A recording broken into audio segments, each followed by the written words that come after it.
quando Apolo estava em Corinto. Paulo, depois de percorrer as regiões anteriores, chegou a Éfeso e encontrou alguns discípulos. Ele perguntou-lhes: Recebestes o Espírito Santo quando crestes? Responderam eles: Nem sequer ouvimos falar do Espírito Santo. Paulo então perguntou: Em que fostes batizados? Responderam: No batismo de João. Paulo disse: João batizou com um batismo de arrependimento, dizendo ao povo que crescem naquele que viria depois dele, ou seja, em Jesus. Após ouvirem isso, foram batizados em nome do Senhor Jesus. E quando Paulo lhes impôs as mãos, veio sobre eles o Espírito Santo, e começaram a falar em línguas e a profetizar. Havia aproximadamente 12 homens. Entrando na sinagoga, Paulo falava com confiança por 3 meses, discutindo e persuadindo sobre o reino de Deus. Quando alguns se endurecerão e não creram, blasfemando contra o caminho diante da multidão, ele separou os discípulos e continuava a ensinar todos os dias na escola de Tirano.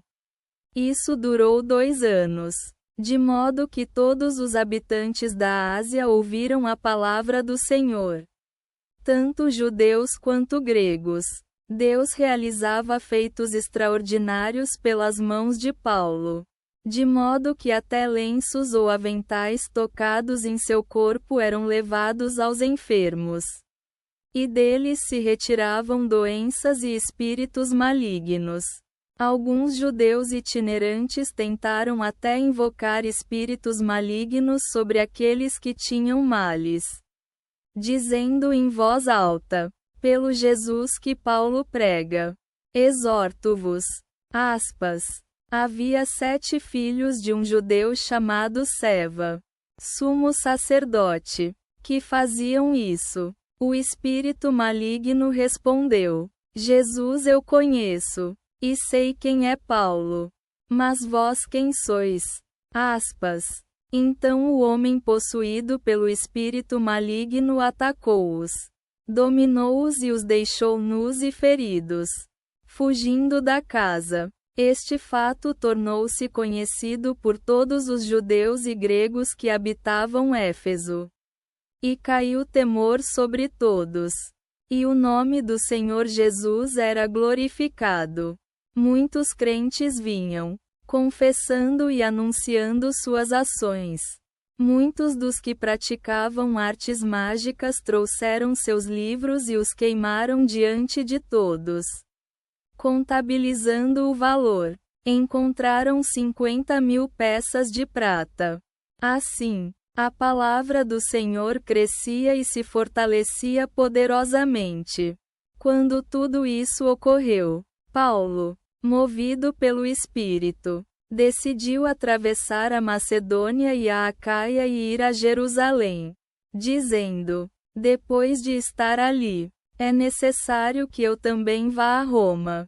Ele enviou 2 de seus ajudantes, Timóteo e Erasto, enquanto ele permanecia algum tempo na Ásia. Naquele tempo houve grande agitação sobre o caminho. Um certo Demétrio, ourives que fabricava templos de prata da deusa Diana, reunia muitos artesãos e disse: Homens, sabeis que deste ofício tiramos grande lucro. E vistes e ouvistes que não só em Éfeso, mas quase em toda a Ásia, Paulo persuadia e desvia muita multidão, dizendo que estes não são deuses feitos por mãos humanas. Além disso, corre risco nossa fonte de lucro e pode-se começar a destruir a majestade do grande templo de Diana, adorado por toda a Ásia e pelo mundo. Ao ouvir isso, encheram-se de ira e gritaram: Grande é a Diana dos Efésios. A cidade ficou em tumulto. E todos juntos correram ao teatro, levando consigo Gaio e Aristarco, macedônios companheiros de Paulo. Quando Paulo quis entrar na multidão, os discípulos não permitiram. Alguns dos asiárquicos, seus amigos, enviaram mensageiros para pedir que não se expusesse no teatro. Outros gritavam outras coisas. A igreja estava confusa, e muitos não sabiam por que se reuniam. A multidão instruiu um certo Alexandre, sendo pressionado pelos judeus. Alexandre pediu silêncio e queria se defender perante o povo. Ao perceberem que era judeu, todos gritaram em uníssono por cerca de 2 horas. Grande é a Diana dos Efésios. Aspas. Quando o escrivão conseguiu acalmar a multidão, disse: Homens de Éfeso, quem dentre os homens não sabe que a cidade de Éfeso é guardiã da grande Diana e de sua imagem caída de Júpiter? Contra isso não podemos contestar. Portanto, acalmem-se e nada façam precipitamente. Trouxestes estes homens que não são ladrões nem blasfemos da nossa deusa. Se Demétrio e seus companheiros tiverem alguma reclamação, os tribunais têm procedimentos legais e procônsules para que se acusem mutuamente. Se procurais mais alguma coisa, pode-se resolver na legítima assembleia da Igreja. Nós estamos em perigo por causa desta agitação. Mas não há ninguém culpado de quem possamos prestar contas desta reunião.